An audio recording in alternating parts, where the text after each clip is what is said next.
कर्म बड़ा या भाग्य बड़ा, जानिए क्या कहते हैं भगवान श्री कृष्ण और यमराज। मनुष्य के जीवन में एक बड़ा प्रश्न सदियों से चला आ रहा है, कर्म बड़ा है या भाग्य। कुछ लोग मानते हैं कि सब कुछ भाग्य के अनुसार चलता है, जबकि कुछ का मानना है कि हमारे कर्म ही हमारे भविष्य का निर्माण करते हैं। इस विषय पर भगवान श्री कृष्ण और धर्मराज यमराज दोनों की शिक्षाएं अत्यंत गूढ़ और स्पष्ट हैं। उनके विचारों को समझना जीवन के रहस्यों को उजागर करता है। भगवान श्री कृष्ण का दृष्टिकोण कर्म ही प्रधान है। वीडियो में आगे बढ़ने से पहले हमारे YouTube चैनल हिंदू ज्ञान संगम को लाइक सब्सक्राइब करें और कमेंट में राधे राधे लिख दे, आपका कल्याण ही कल्याण होगा। एक भगवत गीता में कर्म का संदेश। भगवान श्री कृष्ण ने अर्जुन को गीता में स्पष्ट रूप से कहा, कर्मण्येवाधिकारस्ते मा फलेषु कदाचन, अर्थात तेरा अधिकार केवल कर्म करने में है, फल में नहीं। इससे यह स्पष्ट होता है कि श्री कृष्ण कर्म को सर्वोपरि मानते हैं। वे कहते हैं कि भाग्य वही है जो कर्म से उत्पन्न होता है। आज जो हम भोग रहे हैं वह हमारे पूर्व जन्मों के कर्मों का फल है, और आज जो हम कर्म कर रहे हैं वह भविष्य का भाग्य बनेगा। दो कर्म और नियति का संबंध। श्री कृष्ण कहते हैं कि भाग्य स्थायी नहीं होता, वह बदलता रहता है। जैसा कर्म वैसा भाग्य।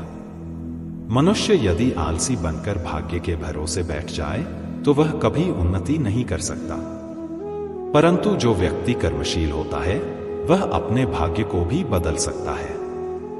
भगवान श्री कृष्ण स्वयं अपने जीवन में अनेक बार संकटों से घिरे, किंतु उन्होंने कभी हार नहीं मानी। धर्मराज यमराज का दृष्टिकोण कर्म का लेखा जोखा ही भाग्य बनता है।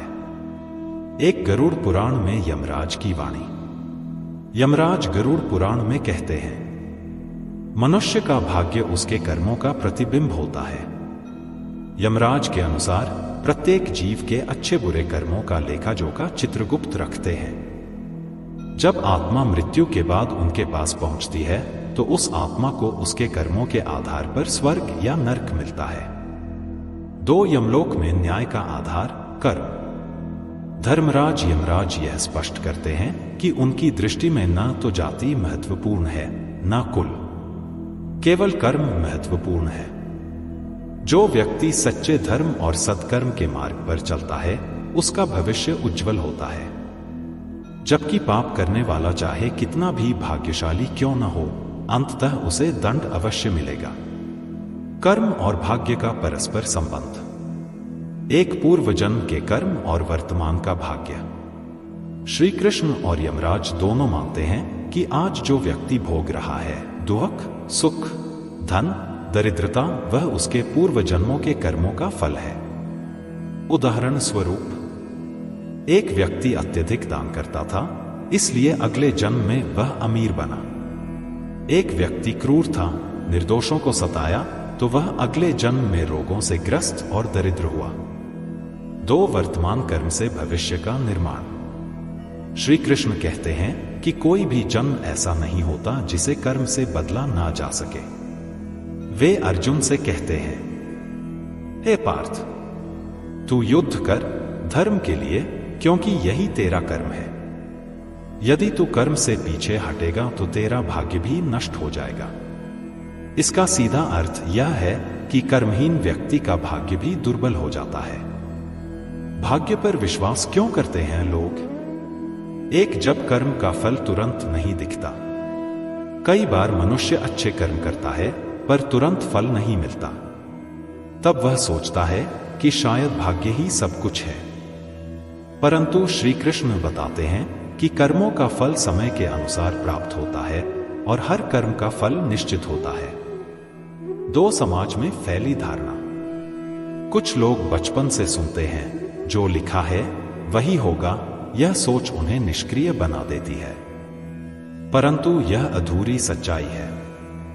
यमराज कहते हैं, जो मनुष्य प्रयास करता है उसके लिए स्वर्ग के द्वार खुले रहते हैं। जो भाग्य के भरोसे बैठा रहता है वह अपने ही भाग्य को नष्ट करता है। श्री कृष्ण और यमराज से जुड़ी कथाएं। श्री कृष्ण और सुदामा। सुदामा निर्धन थे, परंतु उनका हृदय पवित्र था।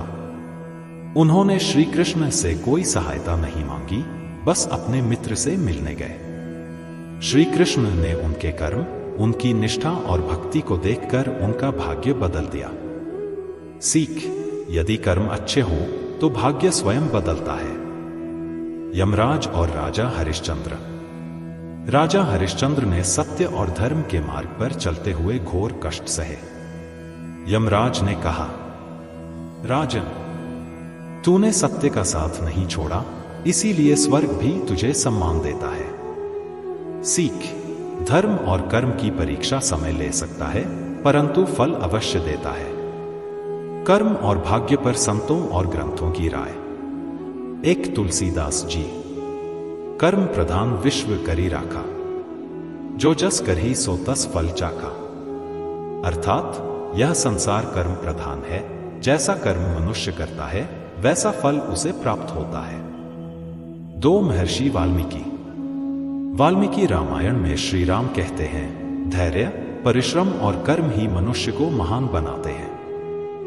भाग्य केवल निमित्त मात्र है। वास्तविक जीवन में कर्म बनाम भाग्य के उदाहरण। एक अभाव से सफलता की ओर। कई महान व्यक्तियों ने गरीबी में जन्म लिया, परंतु अपने कर्म, मेहनत और धैर्य से ऊंचाइयों तक पहुंचे। जैसे स्वामी विवेकानंद। इनका भाग्य उन्हें महान नहीं बना पाया, उनके कर्मों ने उन्हें ऊंचा स्थान दिलाया। दो जन्म से अमीर पर कर्महीन। कई व्यक्ति अमीर घरों में जन्म लेते हैं, पर यदि वे मेहनत ना करें, गलत संगति में पड़े, तो उनका भाग्य भी गिरावट में बदल जाता है। क्या केवल कर्म करना ही पर्याप्त है? श्री कृष्ण कहते हैं, कर्म के साथ निष्कामता, धैर्य, श्रद्धा और सत्यनिष्ठा भी आवश्यक है। कर्म करते हुए फल की चिंता न करें। यमराज भी कहते हैं, धर्म के साथ किए कर्म ही उत्तम फल देते हैं। पाप के साथ किया गया कर्म चाहे फल दे भी दे, वह स्थायी नहीं होता। कर्म ही भाग्य का निर्माता है। श्री कृष्ण और यमराज दोनों इस बात पर सहमत हैं कि कर्म बड़ा है, भाग्य उसका फल है। भाग्य बदल सकता है यदि कर्म सही दिशा में किया जाए। मनुष्य का जीवन उसके स्वयं के कर्मों का प्रतिबिंब है। धर्म, सत्य और सत्कर्म से ही उत्तम भाग्य की रचना होती है। इसलिए अपने जीवन में भाग्य पर रोने की बजाय कर्म को हथियार बनाएं। श्री कृष्ण का यह वचन सदैव याद रखें। उठो, जागो और अपने कर्म से अपने भाग्य को महान बनाओ। आज के लिए बस इतना ही। मिलते हैं न्यू वीडियो पर। जय हिंद, जय भारत।